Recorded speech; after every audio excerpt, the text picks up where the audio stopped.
argi dago Euskal Herrian uste baino euskaldun gehiago daudela, baina askotan ez dugu elkar ezagutzen.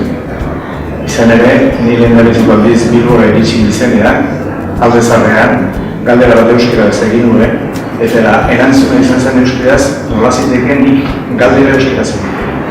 Eta maila guztietan gauza berdina gertatzen da.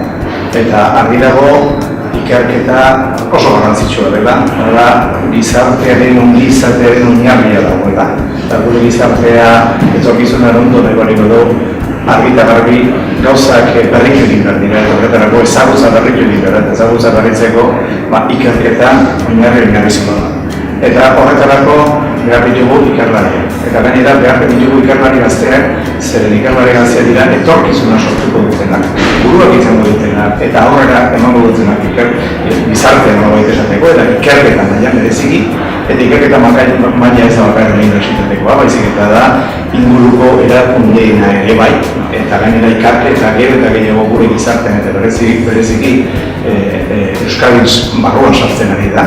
Eta horrela gena garrantzitsua eta gainera esan momentuke biltzar honetan lau gauza biltzen direla. Alde batetik ikerlari gazteak, beste aldetik ikerketa, beste aldetik nazioartekotasuna eta beste aldetik euskara.